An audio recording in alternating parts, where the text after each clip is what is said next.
I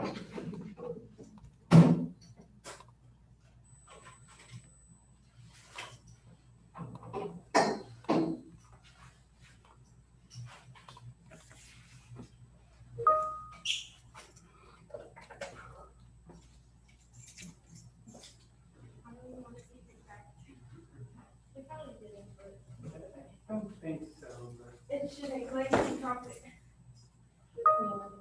Okay.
Yo, is this Mr. Cavazos? It is. What's up, Jim? How you doing, sir? Doing good. How are you? I'm great. It's good to hear. I am almost caught up on all my work. Hey, I almost. am getting my David Dobrik hoodie in 1 to 2 days. Your what hoodie? My David Dobrik hoodie. I ordered a David Dobrik hoodie. I'm gonna pretend to know what that is. Yeah, thanks. It sounds awesome. Yeah, it is. You'll see it at school. I'm Okay. gonna wear it Thursday. All right. Yeah. How's your weekend? It was good. Good times. Do anything exciting? Nothing exciting, but all good stuff. All good times. All Fun, right, fun, guys. fun.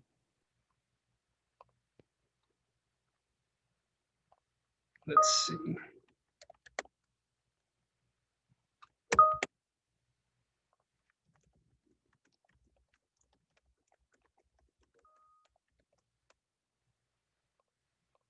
Okay. All right, let's get the slides up.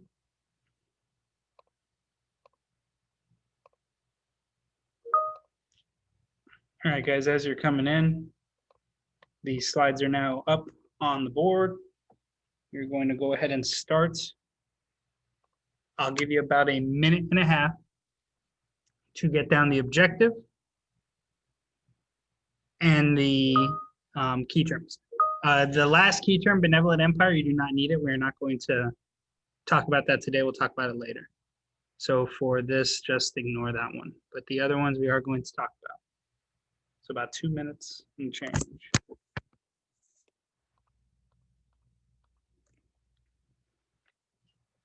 Welcome, welcome, welcome, if you're coming in.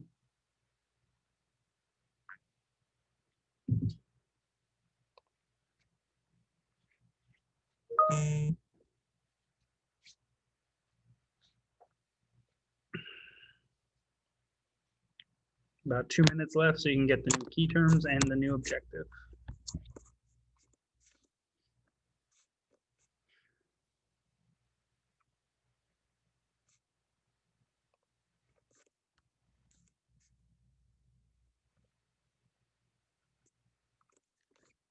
Our next exam is not till November, around, let me double check, about 2 weeks and change is our next exam, Jay.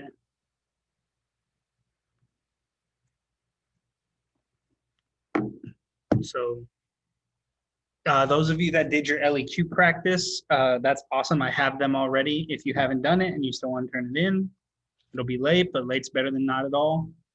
And in a few days, basically probably next week, we will break those out again so we can talk about them and review them and get ready because our exam is going to be an LEQ. So we will do more LEQ practice in time and we will use those. I'll start grading them this week. So make sure that if you haven't turned them in, you turn them in. Some of us have, a good chunk of us have, but just in case. About a minute left, we're going to move on. So if you need more time than that minute, let me know. Otherwise, we'll move on.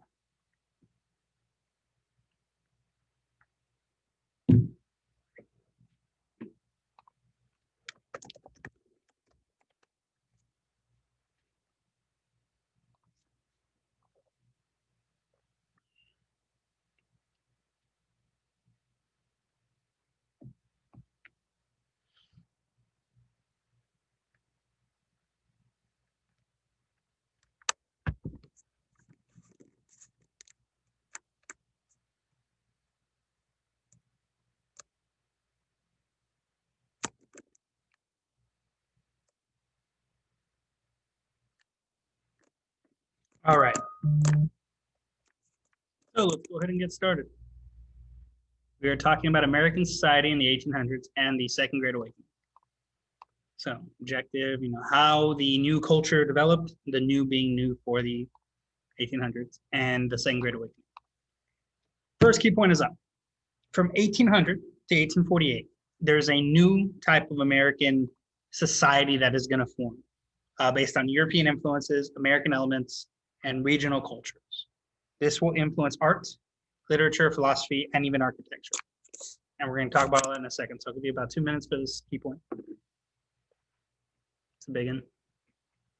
And then we'll move forward. So again, a new type of American society form. The old days of frontier and yeoman farmer and all that stuff is gone, and a new society will form.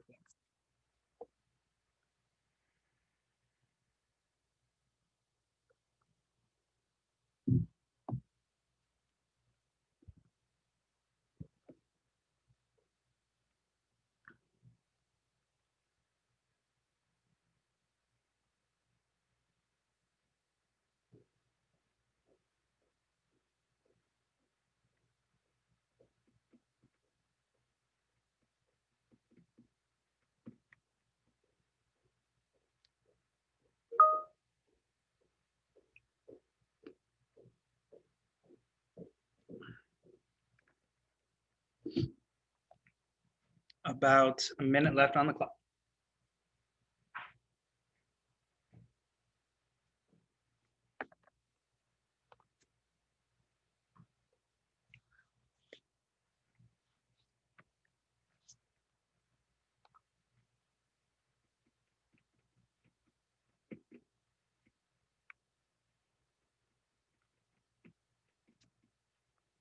"30 seconds on key point 1. By the way, not all of these slides will need you to write everything, so I will let you know where to write, where not to write, stuff like that.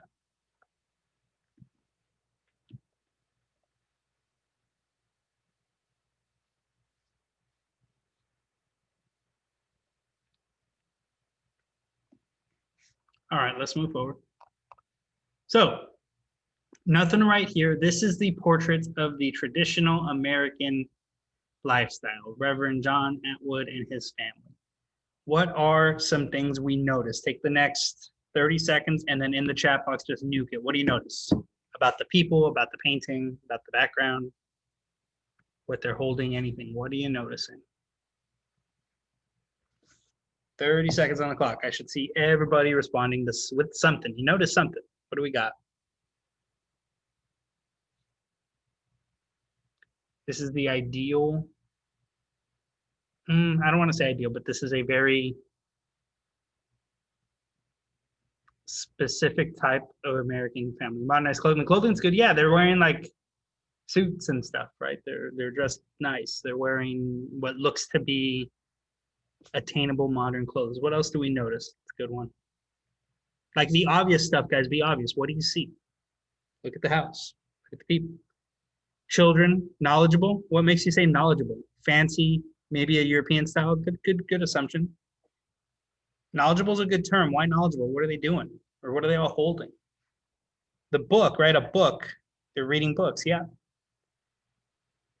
They look smart. Fancy clothes is good. What about the house? The house looks kind of fancy too, right? Very clean, very pristine, proper, right? Prim and proper. Those are all good noticings. Thank you for participating, those of you that did. Yeah, so they're reading a book. Spoilers, they're reading the Bible, just so you know. But this is a very like religious, proper, prim and proper, fancy. That is the mom. Yes, it's not a maid. This is the mom, the husband, and then the family is the reverend. Getting educated. Yeah. Yeah. Everybody's reading, right? More reading. It's good you pointed that out. The reading's important there. So let's talk about the penny press.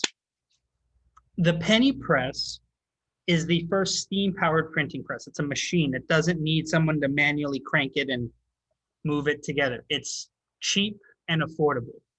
This will lead to state-mandated public education. So public schooling, the reason y'all are here, starts because of the penny press. Simple vocabulary and diction. No longer will there be fancy and elaborate words, right? Like people talking fancy. That won't be the case anymore. You'll start to see normal people writing the way people talk, right? There's not going to be any more use of fancy, weird terms. That's going to start going away for just simple wording. Hey, write it the way you say it. Things like that. There will be more literacy rates because there will be more books and newspapers and Bibles out there. more opinionated American public because everybody will be educated and informed. So you need to get down steam powered, public education, affordable, and then you need more literacy. Opinionated, it's up to you. But I would get those first couple down. That's what the penny press will lead to. And this is a huge major innovation. So make sure you write it in.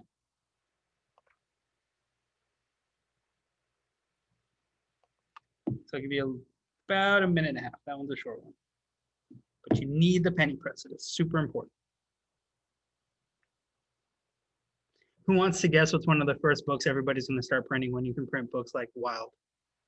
You can chat box it or just The Bible. The Bible. Yes, it's going to be the Bible.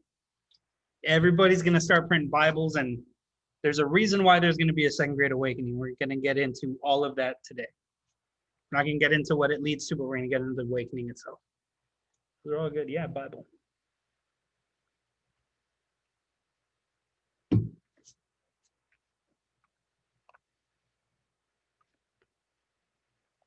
About 45 seconds left. Need more time? Let me know.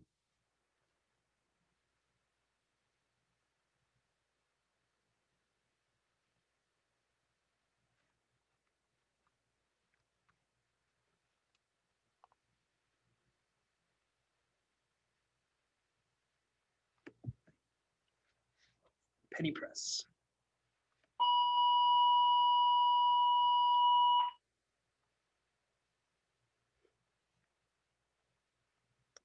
I would have thought it'd be pennies, not books.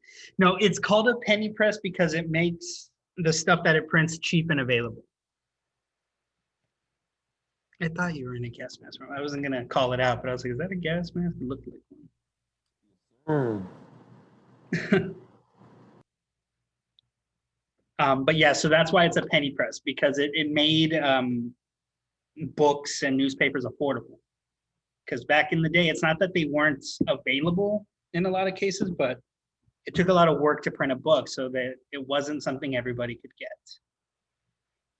That's the first thing you saw. That's funny. All right, so let's move on, guys. We're gonna move on from the penny press. That's why it's called that, by the way. So don't write any of this. Be careful with this because you don't need to write it all. Romanticism in the context we're using it for is not so much about like romance. It's about holding a specific idea or time or place in a very high regard. Like you think back to, oh man, the frontier must have been amazing. All those people were awesome. It was perfect. That's romanticism. You're romanticizing an era and a place in time. So romanticism is going to be a big part of this new society during this era. People are going to look back on earlier times in American history, even this far back, right, this early, and really hold them in high regard. So you need romanticism. We all know what nostalgia means. So if you didn't know what nostalgia means, go ahead and write it in. But just looking back on the past and thinking really nice about it, right? Thinking of it as awesome. Emotionalism is important, but just write the term down. We'll talk about it more later. Nature is held in a very high regard. Hudson River School, that'll come up later. Just keep that in mind. Write down individualism.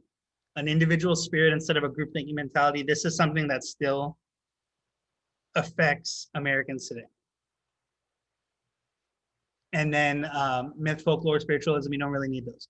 So again, romanticism, nostalgia if you didn't know it, because most of us know nostalgia. So if you know it already, just get the term down so you know that it's a part in there.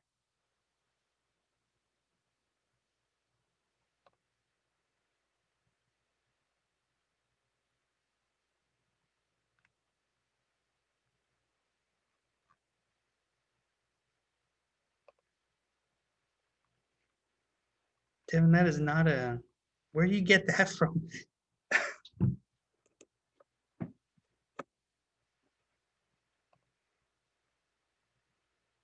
So, all right, we're gonna get ready to move forward in about a minute. So let's focus up, make sure we're good to go. Again, it's mostly terms here. You don't really need the full definitions.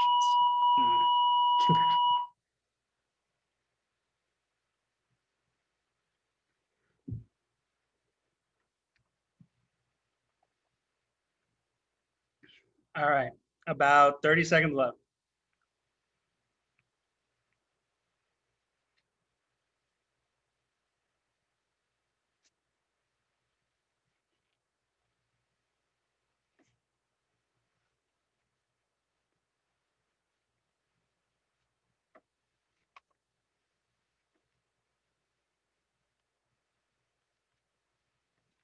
All right, we're gonna move forward.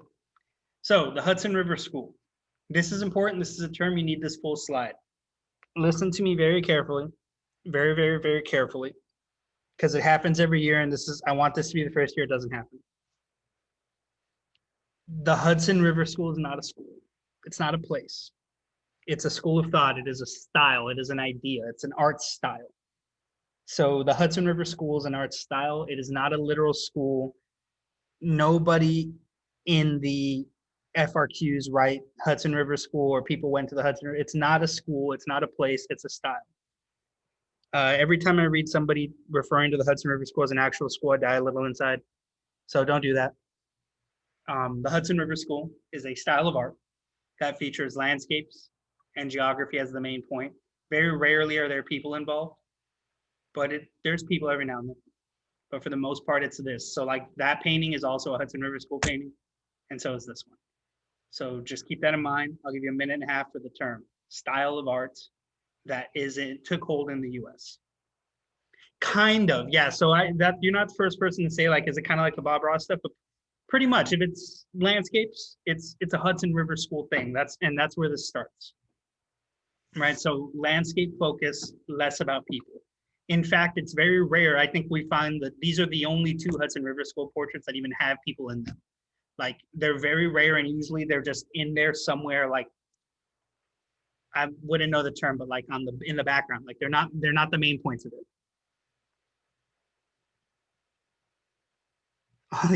You mean like school? Yeah. Well, it's a school of thought. It's not a literal school. It's a school of thought. That's why they use the term school. So again, it's a school of thought. Just keep that in mind. It's a style.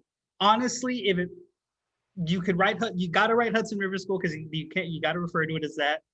But literally, like right next to it, you put in parentheses, style. Just keep reminding yourself it's a style because Hudson River School is not a school, it's a style. And I have to say this a lot because remember, guys, I used to teach 8th graders, and I swear to you, every exit ticket after I talked about the Hudson River School, I had at least 3 that would write that it was a school. And again, I die a little inside each time. So, but don't do that because it'll be wrong on the AP exam. 8th graders don't have to worry about that. You guys do. So remember, it's a style. Max, it's funny you say that. This painting is like supposed to be, it does look Taj Mahal-y, but I believe it's supposed to portray like the nature of like life and birth in heaven or something like that. The Voyage of Life is what it's called. That's why it's like a young person. There's like an angel thing here. I'm not an art person, so I can't give you but that does look Taj Mahal. Yeah, I believe that's supposed to be like some passage. Like I said, I'm not artsy. I don't know, but I know it's a Hudson River School style painting.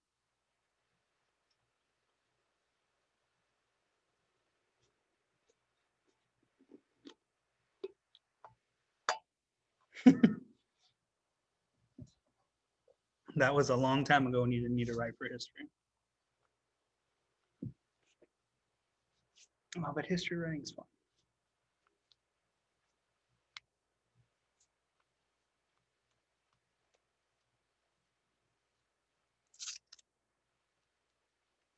All right, let's move forward. So don't write any of this. You're not writing any of these notes. I'm just going to talk about American literature for a little bit. Already through here, you see the romanticized idea of like frontier life. So Last of the Mohicans, if you've ever seen that movie or read this book, is during the French and Indian War, and it's like a whole thing. Pretty good stuff. Scarlet Letter, frontier lifestyle, right? Moby Dick, adventure, and then whatever Edgar Allan Poe's doing, whatever weird stuff he's into. But these are like early forms of American literature, and they're really prominent to developing that American literary style, which again, I'm not necessarily equipped to get into, which is why we're not really going to spend a lot of time on the intricacies of the style and the nature of the literature, but I just wanted to show you some examples of American literature that are very popular even today, right, that are still around. So that's all. Next key point is up. Second Great Awakening is a religious revival that takes place during the early 1800s. So a quick minute for that shouldn't take us too long.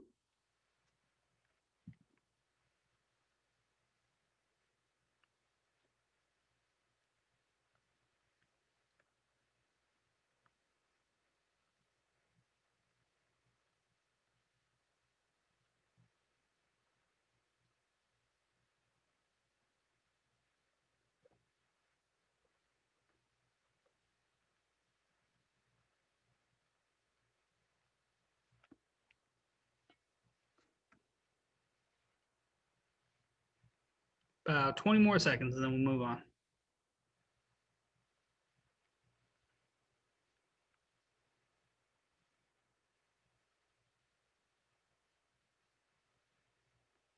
It ain't Halloween yet. What you doing? Got a week for that. Fridays for that. I don't even know. Was that a clown? Yeah, it's a clown mask. All right, let's move forward. All right, so don't write all this word for word.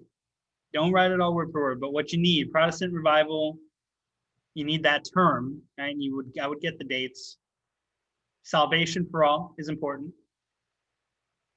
You can skip the second one, but get itinerant preachers. Emotionalism is really important. Get that whole thing right. It's an appeal to emotion, fear of damnation. For the first time, you're going to see not so much think about it. Isn't this the right thing to do? But more, what do you feel? How do you feel it is? Are you afraid of being, in hell forever? That's what you're going to start seeing for the first time. Perfectionism, the rejection of Calvinist doctrine. This is important. Write this down, but leave space to define Calvinist, because we're going to talk about what Calvinist doctrine is in a second. Salvation through the grace of God, like being able to just be saved because of how nice God is. It's changing from the emphasis on free will for salvation. Millennialism, rapture, and Armageddon approaching soon. That's another one.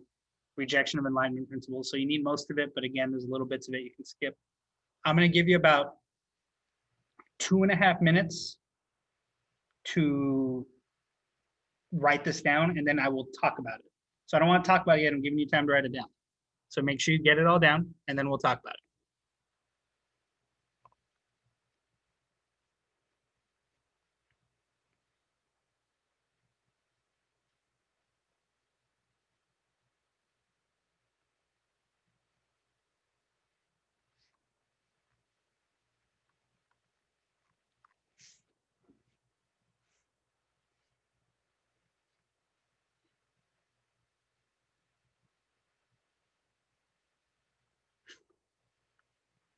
That's what happens when you're in one of those.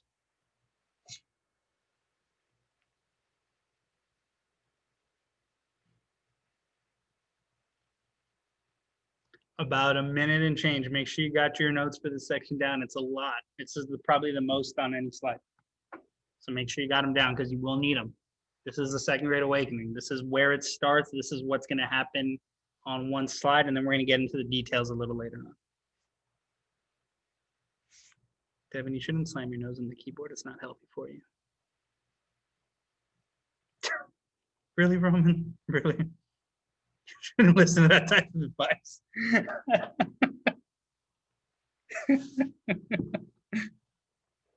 I bet his nose still itches too.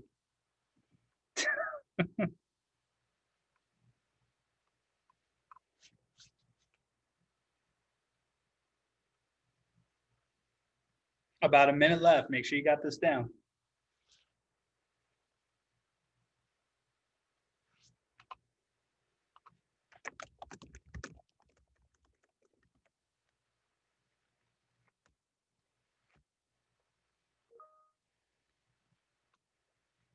Almost out of time.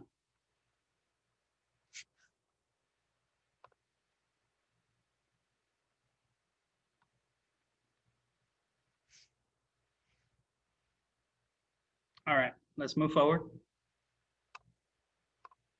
So don't write all this. Wait. This is what? All right. Give you a little bit more time. Give you a little bit more time. Then it breaks the seal.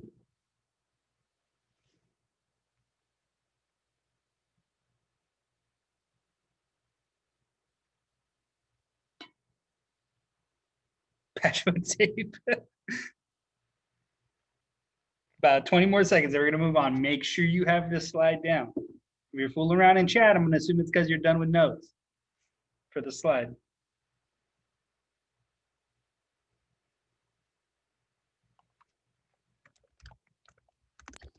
You're good. All right. So again, don't write everything word per word. Charles Finney, you need the name of this guy. The title would be revivalism. Charles Finney is the guy that starts revivalism. So instead of appealing to rational argument, he appealed to emotions. You need this bullet point. All right. And then this is the one that you need. That's the definition. Instead of appealing to a rational argument, like, hey, you should be religious because of this, because of that, because being good people, yada, yada, yada. He went straight to emotions. He said, if you don't do this, when you die, you're going to hell. And it's going to suck and you're going to burn and it's going to be horrible. Fire and brimstone, all eternity, blah, blah, blah. That's what he did. He made people scared of not being good Christians or not being good Protestants.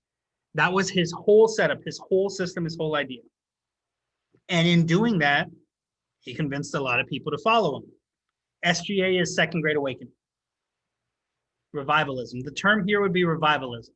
And Charles Finney would be the guy that started it. And again, what he's doing is instead of appealing to people's rational thinking, which is what the First Great Awakening was, that's why people question their government. It's not that it's fake. This isn't about religion. This is about the system that they use to convince people. Whereas the older system, the First Great Awakening, when that happened, it was more about like, think about this. Does that make sense? And it was reason-based. It was about rationalizing, like, why does government matter, things like that. This is about be a good person or else. And it was about appealing to your emotion. And it revived faith in a lot of people because a lot of people were like, oh, you're right. I don't want to be a bad person. I don't want to, you know, burn in hell and fire and brimstone and eternal damnation and all that. They didn't want that stuff for them. So it makes them be better. There's a district in New York near the Erie Canal, I believe, called the Burned Over District. And it's called that because of every time you passed by, there was fire and brimstone revivals where people were like screaming and hollering and all that stuff. So again, you need that definition. They preach about the individual. Hey, you as an individual, even if your family all around you sinning, can be a good person and not, you know, burn in hell. You can be a faithful person and be rewarded in heaven and stuff like that.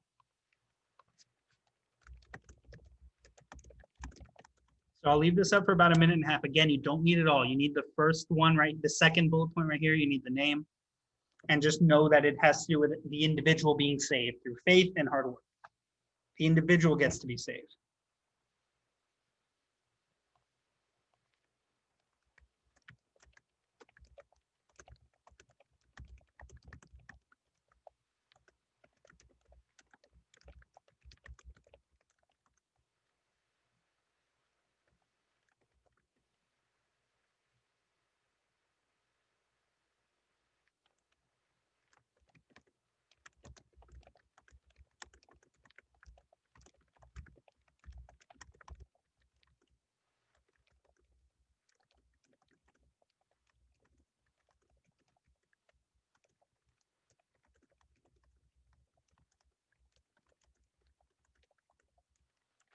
Sorry if the typing makes a lot of noise.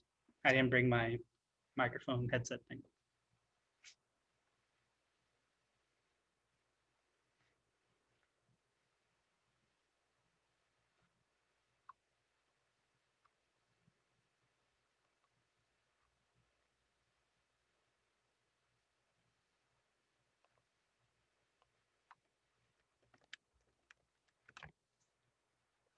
A little bit longer on here for revivalism, then we're going to talk about the next topic.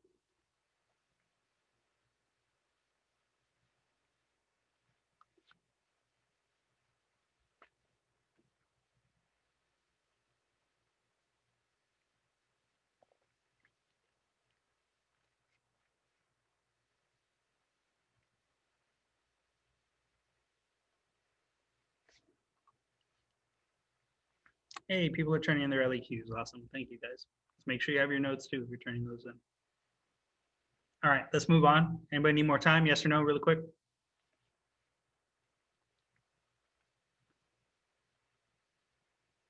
All right, so let's move on then. So the Second Great Awakening leads to an increase in abolition.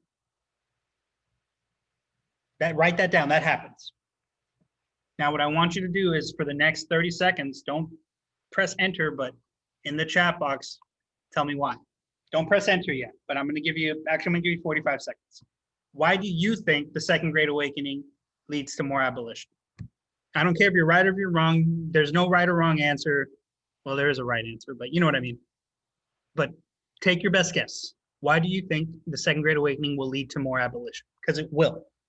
If abolition numbers are, if there's 10 abolitionists before this, there's going to be hundreds after. Why? So I'll give you a little bit of time. You can type it in the chat box. Don't press enter yet. And then I want you to nuke the box with answers. And I need to see everybody respond.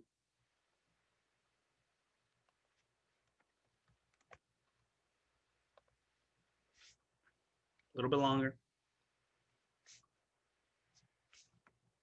So start typing it in, start pressing enter. Tell me why. Why is there more abolition after the Second Great Awakening? Can you remind us real quick, Cavazos, what abolition is? Just Abolition is no slavery, against slavery. Why are there more people against slavery after this? Got one Thank you. response. One response. That one's good. What else? What else do we got? Why is there more abolition? Why is there more abolition after this? Morality, I like that. Faith. Revival of religion, being a good person, unfaithful. It's not that, so more people are practicing faith after the Second Great Awakening. Good person means not burning in hell. I like that, but that's a good one. They go to hell if they do what, Brian?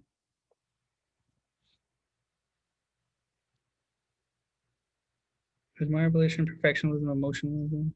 If they enslave, good, yeah. So thank you to those of you that responded. I like a lot of what you were writing.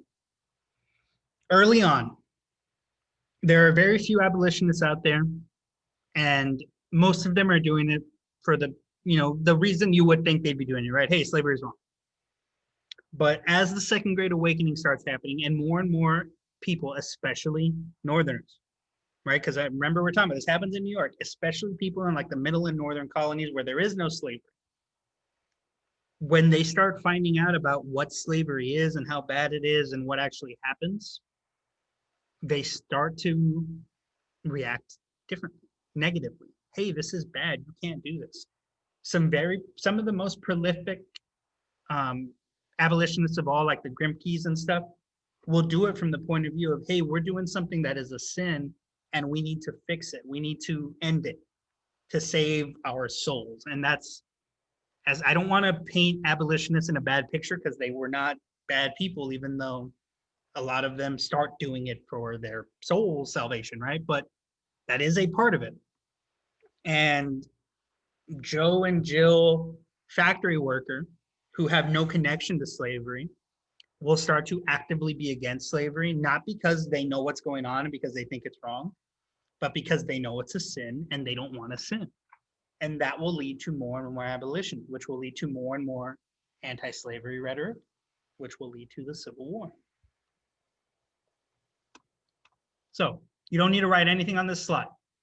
But what I want you to do, the blue is 1780, the yellow is 1820, the red is 1860.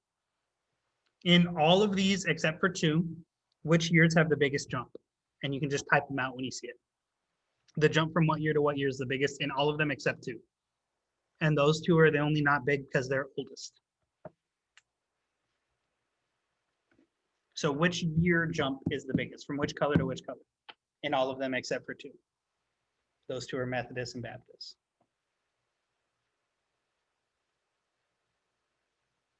Which years is it? Which colors are jumping the most on the chart?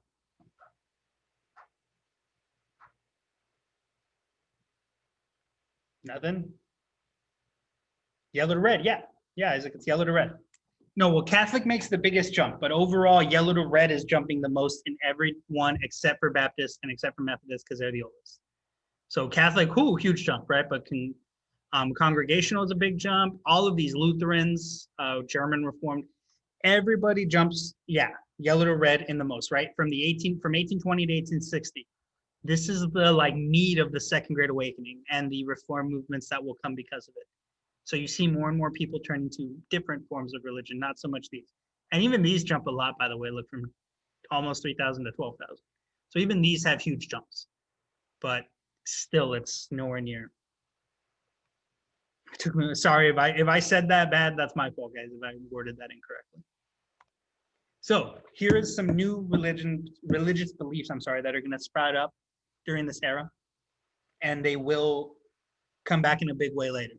So millennialism, the belief that Jesus' second coming was happening soon, so that the end of the world was on its way, the rapture. The date that they picked was October 21st, 1844.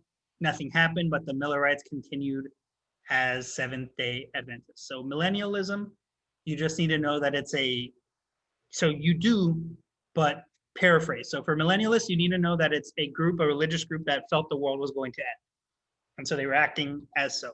If anybody's seen Parks and Rec and they have that group that I think that cult that like makes recorders and sits around in the park and they wait for the world to end every year, that's the group.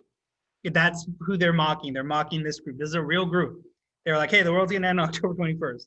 And they were wrong. Nothing happened. And then they were like, oh, then they changed the date. And then for like, as they're around, they keep changing the date that it will happen, but moving it back. Mormons, this is also a group that is still around. The Church of Latter-day Saints, they were founded by Joseph Smith in 1830 in New York. And then you need the second bullet point, mainly. They faced persecution and would eventually travel out west to try to practice their faith peacefully. Yeah, you're right. They did say the same thing in 2012. I don't think it was this group, but yeah, people said that. And then reforms. New reforms will cause sects between old and new Protestant groups. So a lot of these groups here on this chart, they start splitting into different groups. That's what a sect is, by the way, it's a split. So if you didn't know that, right, sect, split. Specifically, usually when you're talking about religions, when they split, it's a sect. So I'll give you about 2 minutes for here. Almost done, guys. It's been a day.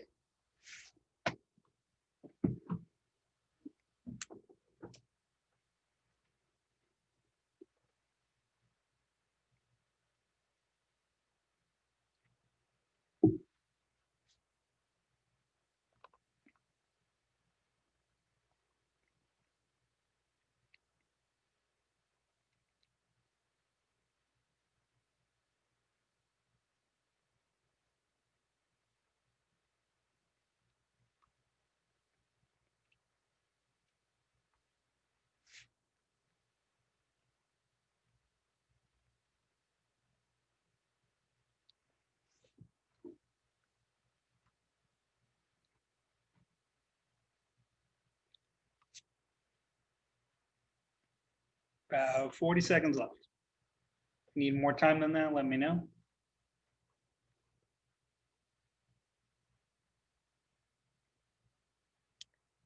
More time? Okay.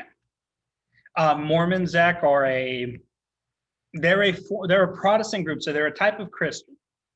Their main difference in their beliefs is that they believe that Jesus Christ came to North America and lived here for a while. And this guy, Joseph Smith, their founder, is said to have found plates or plaques or something that had the word of God on them, and he translates them into the Book of Mormon. So it's an offshoot, it's a variant of Christianity. So they're Christian always. They're a form of Protestant. They do believe in polygamy. That's one of their beliefs. Most of them nowadays, huh? What's polygamy? Like when you have more than one wife or husband. All right. But see that South Park, yeah. South Park loves to make fun of Mormons. But they faced a lot of persecution when they started. Their founder, Joseph Smith, will be killed by an angry mob. Early. And they will literally have to flee out to the farthest reaches of the West in Utah at the time to get away from people angry at them when they practice, even though they're in America and America isn't supposed to do that.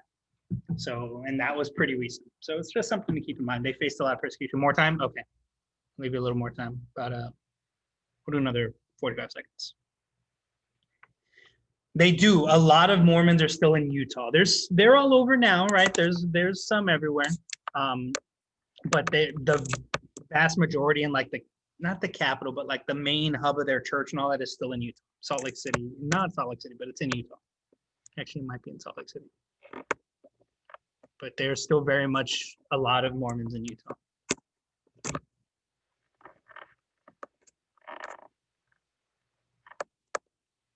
And by the way, they don't really practice the polygamy thing anymore, but it's something they did then.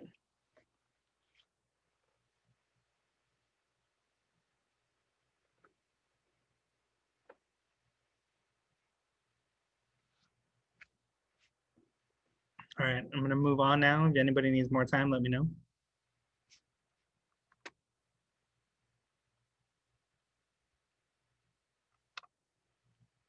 So you need to write these down. You don't need boxes, but you need to write them down. Second Great Awakening leads to massive reform movements. It also leads to the American Civil War. You don't need to do it twice, but you need Second Great Awakening leads to massive reform movements in the United States, and it leads to the American Civil War, because it will. And we're going to talk about the reform movements a little later, but you do not get them without the Great Awakening.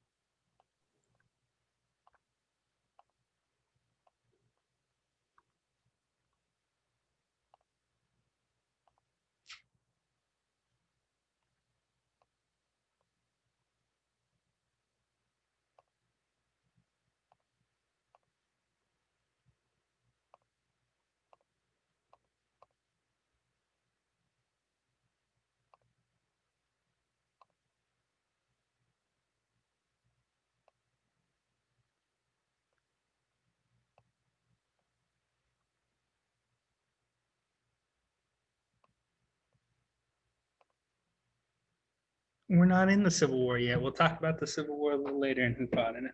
But you should know America fought in the American Civil War. That's it. North and South. Confederates and the Union. Isaac, you're talking about Mormons? Yes. So some of the,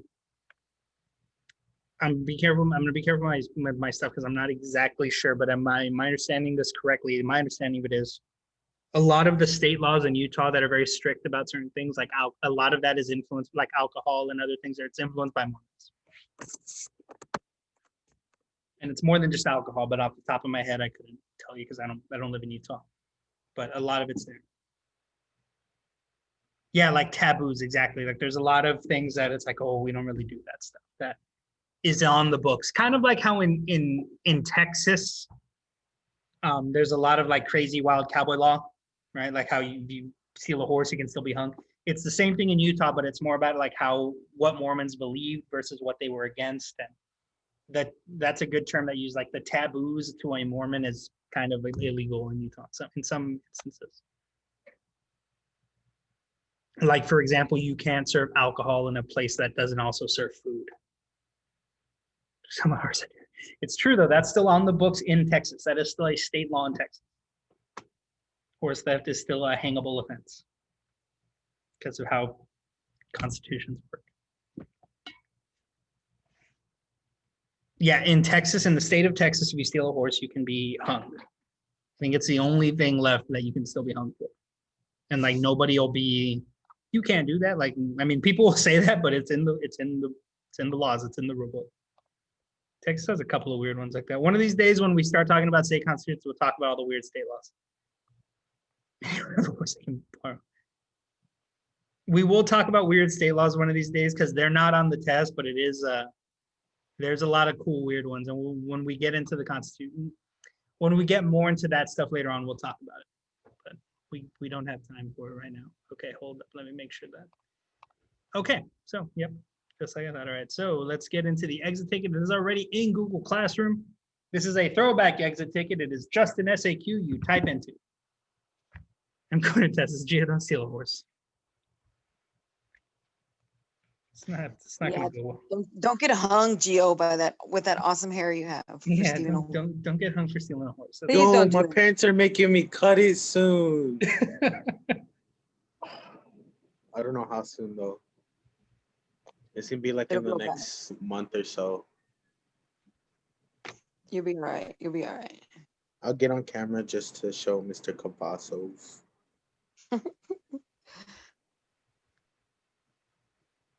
Uh,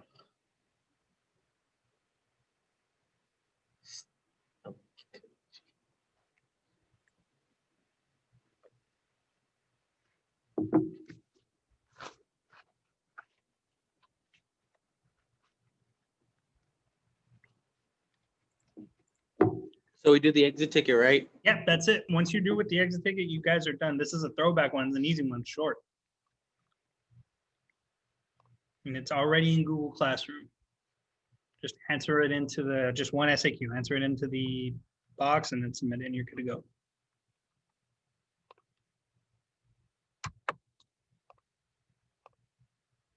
See you, Roman. Have a good one. Reminder, LEQ, if you didn't turn in the LEQ, make sure you turned it in as well, but I think a lot of us did, but some of us didn't.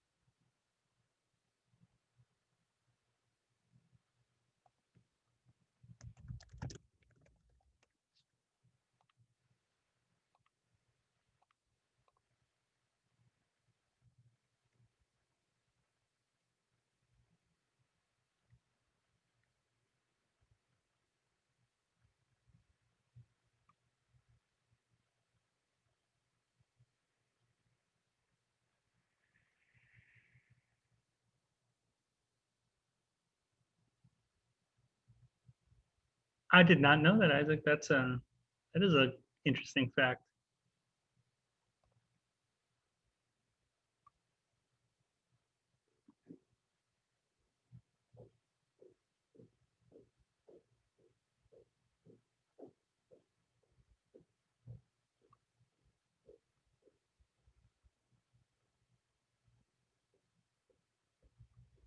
Oh, this is the hoodie jam. No, it's the guy's YouTube channel. Oh, but this is where, this is the person. Yeah. If it's the one that I'm thinking that you're friend, that's funny. He came out with the new one a couple like days ago. It's like the stuff on the teddy bear, that really fluffy stuff. And Oh, it says okay. clickbait, and I really want that one. Nice. Yeah, Isaac. As far as I know, that the hanging thing is it's in the books. I don't think they've had a hanging in probably almost 100 years by this point. It's 2020, but my understanding is it is still in Texas law. It's still legal, even though no one's done it. It's like under Texas current law, Like Texas state law, it's still like still current, like yeah, like no like one's still made it legal. illegal, like how they have in the country. So if somebody kills a horse, they can get hanged. They can get steal a hung. horse. Oh Like my so, God. there's the law about horse theft that is hanging, like it was throughout the entire 19th century, has not been like altered. So in Texas law, to my understanding, it still is like that. Now I'm no lawyer, but to my understanding, it is still. It's not that people practice that law. It's not that if you steal a horse, that will happen to you, but a judge somewhere could still be like, all right, this is the punishment, technically, even though no judge would do that today.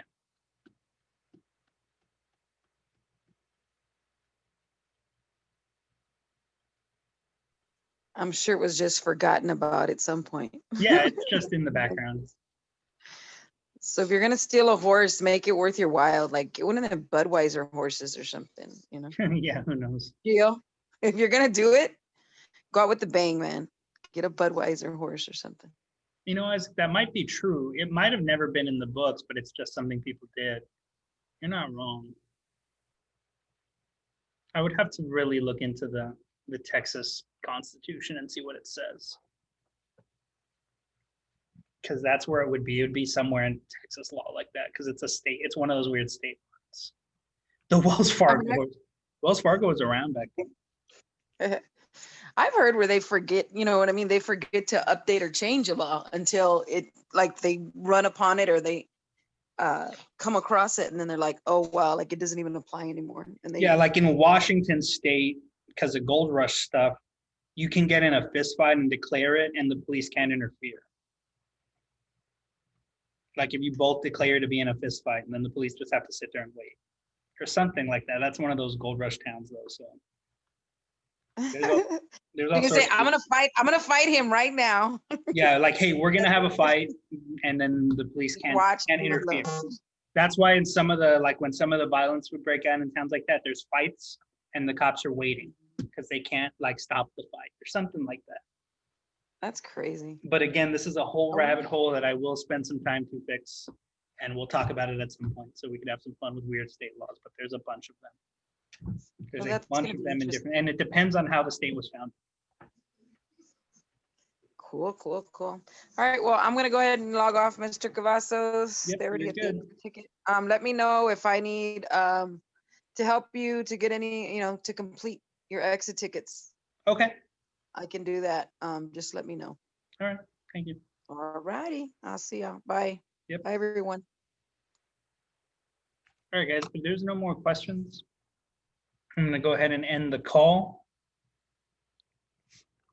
Have a great rest of your day, guys. I'll see you on. That's okay. That's funny. All right, guys, have a good one. I'll see y'all tomorrow.